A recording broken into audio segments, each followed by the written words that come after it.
Hi, I'm Jay, escobarj.com. This video is Healthy Habits 2020, and I've done two videos on this topic so far. If you haven't seen the first two, I'm going to go ahead and post them down in the description below. I'll also, if you're watching this on YouTube, I'll also post a link right there for you, so you can click that, check out the first two. First two videos talked about sleep. The second video was exercise. And today, what we're going to talk about is nutrition. And I've got 6 tips for you today about nutrition specifically and what you can do to change your habits and adopt new good habits with your nutrition. So let's go over them. First thing, no sugar for 90 days. Now, this one's going to be hard for most people, and it's not for everyone. Sugar actually stimulates the same parts of the brain as somebody who does cocaine. I don't know if you knew that, but it's true. So, and if you notice how you feel after sugar, it's actually when it breaks down, it's one of the most toxic things you can put into your body, especially as far as like your gut health goes. Also, what it does is that when you eat sugar, it immediately tells your body to store fat. So any fat that you eat, your body's going to store that right away. So if you're going to make new habits, this one is a huge one, and this is a really, really good one. I promise you will see amazing results. You'll feel better, you'll look better, and you won't have that. After you get past the initial shock of your body, you may go through withdrawal because it is addictive. And once you get past that initial withdrawal, you will feel fantastic. You'll have more energy, you won't feel so lethargic, etc. Now, the next one is no processed foods for 90 days. And this is similar to sugar because most processed food has a bunch of trash in it. It's got GMO, genetically modified foods. I mean, it's got a whole bunch of bad ingredients like preservatives and things that like toxins that will kill your gut health, like carrageenan, for example. And processed foods are just it's like sugar. I mean, they're all it's going to do. Most of it's just carbs and sugar anyway. When you eat tons of complex carbohydrates, they break down into your body as glucose, which is sugar, and it does the same things as sugar does. It tells your body to start storing fat instead of burning fat. So no processed foods for 90 days. The third one is start eating whole foods. Start switching your diet from eating carbohydrates, breads, noodles, processed frozen foods, canned foods, and start eating whole foods. You want to get a very, very high amount of fruits, very, very high amounts of vegetables. Fruits, fruits are good. I mean, they're whole foods, but you don't want to go overboard on them because they have fructose in them, and fructose eventually breaks down into glucose as well. And it's essentially just a natural sugar. It's better for you than like sugar cane or sugar in processed foods, etc., like ice cream. But it still is not as good for you as vegetables and other whole foods. Another thing you can do is organic meats, grass-fed, grass-finished beef. And if you look at the background here, you can see some steak and asparagus and tomatoes, which looks absolutely delicious. Asparagus is very, very good for you. It's a natural estrogen blocker, so you actually receive more natural free-flowing testosterone, which can help you in the gym, help you in the sack. And if you eat grass-fed, grass-finished beef and meat, it's also going to be very, very beneficial for you. If you're going to get chicken, make sure you get never, ever any hormones or never, ever any antibiotics added to it. You want to get the highest quality chicken. Also, chicken fat isn't the greatest, so try and go for the leaner cuts of chicken.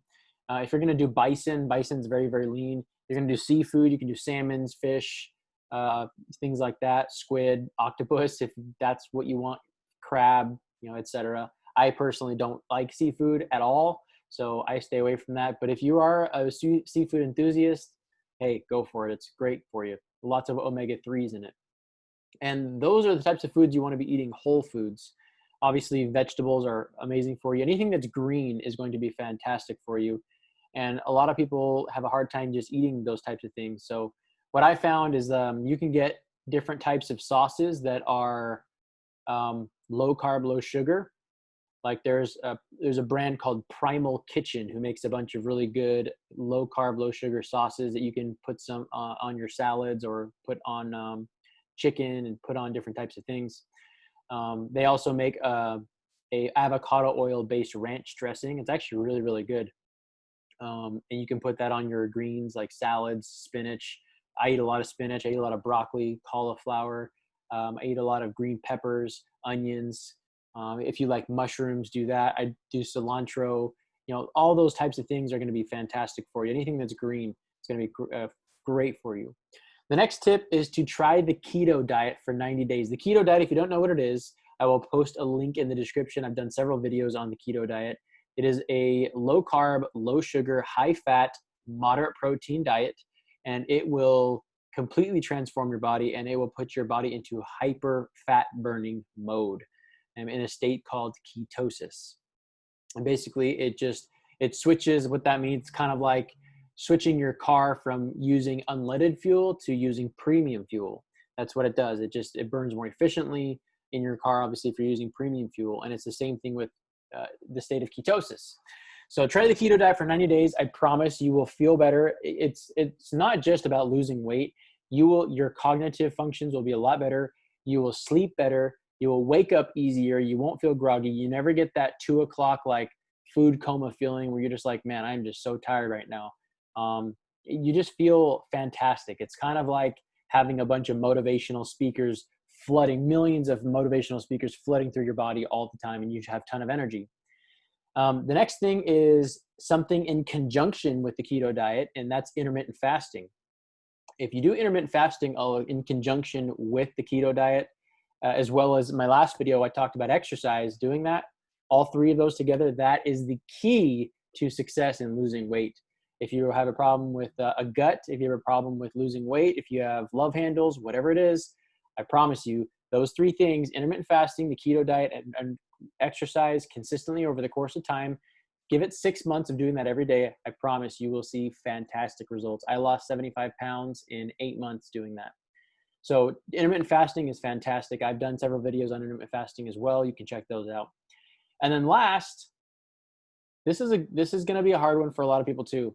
And that is to cook all your meals for 30 days instead of eating out, And this one was really hard for me at first because I hate cooking. I personally just despise cooking. I don't like doing it. But the more you do it, the more you can appreciate it and somewhat enjoy it. Although there are cooking enthusiasts out there like Gordon Ramsay, etc. But I just hate cooking. I just want the food there now. I want to eat it when I'm hungry. And so eating out was like perfect for me and all the time because, you go out and eat, someone makes your food, you sit there and you eat, right? There's two problems with that. First off, most restaurants don't use the highest quality food. Even the nice restaurants, like even the nice steakhouses or the nice Mexican restaurants or sit down places, they don't typically use grass-fed, grass-finished beef, which means their cows are eating grains, which just isn't as good for you. It's not the biggest deal in the world if you have it every once in a while or whatever, but about 80% of the time you want to be eating good nutrition and 20% of the time eating junk. 80-20 is a good rule. I'm much more strict than that. I'm like 95.5%. I rarely eat anything bad at this point in my life. And I feel great, and I don't even think I'll ever go back. I cheat every once in a while, but I'm pretty disciplined at this point because I've been doing it for over almost 2 years now. And so cooking your meals instead of eating out, the second reason why this is going to help you out is not only because of the quality of the food, you can get better quality food. It's going to be cheaper. So you can literally buy high quality grass-fed, grass-finished steak like ribeyes, New York strips for like $7-8 at the store. Or go online, go to butcherbox.com, and they have it there. It's cheaper than at the store there, and they ship it right to your front door. And that is literally cheaper than going to a steakhouse and buying a $15, $20, $30, $40, $100 steak, right? I mean, a lot of these big, nice steak houses charge $80, $90, $100 for a steak, especially like filet mignons, porterhouses, ribeyes. I mean, those cost a lot of money. And you can literally get that same steak for under $10, and they're delicious and they're much better for you because the cows are eating vegetarian based foods, and it's much better for your long-term health. And then the other thing is to check your bank account, because not only is it going to be cheaper for you to buy the food at the store and you cook it at home. Like if you could, if you have a grill, just grill everything, or a Traeger, just Traeger everything. They're perfect. But not only that, but your bank account will thank you as well, because restaurants are expensive, man. Eating out is like most people's biggest costs, one of them at least. And if you really break it down and you really look at your finances and really calculate how much you're spending on fast food, on eating out, I can guarantee you it's a lot more than you think, and it's a lot more than what you would spend if you just went and bought high quality food yourself and cooked it yourself. So those are my 6 quick tips for nutrition on new habits of 2020. I promise you, if you adopt this habit, you will see phenomenal results. You're going to feel a lot better in your life, because literally you are what you eat. Your body is going to, the output that you get out of your body, meaning how productive you're going to be and how concentrated and focused you're going to be, is in direct proportion with the foods that you put into your body. You put junk in there, you're going to look, feel, and act like junk. If you put good quality, high quality foods in there, you're going to feel great. You're going to remain thin, lean, and your quality of life is going to be that much better. You'll be less stressed as well. So if you enjoyed this video, give me a thumbs up, subscribe to the channel. If you'd like personalized coaching on this topic, nutrition, visit my website at escobarj.com. We can come up with a personalized, specific nutrition regimen specifically for you. And obviously talk to your doctor before you make any radical changes to your diet, especially if you have health issues. I'm not a doctor, so take that with a grain of salt. That being said, this will work for you. And I'm speaking from experience. I lost 75 pounds in 8 months doing this, and it works wonders. And you'll just feel so much better. If you'd like to make a donation, you can visit my website again, make a donation, throw me $1, $5, $10, $20, $100, whatever it is that you feel is worth the value of the information in this video or any of my other videos. And then do me a favor, at the very least, share this with anybody that you know on social media. My purpose is to get this information out to as many people and help as many people as I possibly can. So I hope you're always learning, always growing, and always moving forward. And I will see you in the next video. Take care.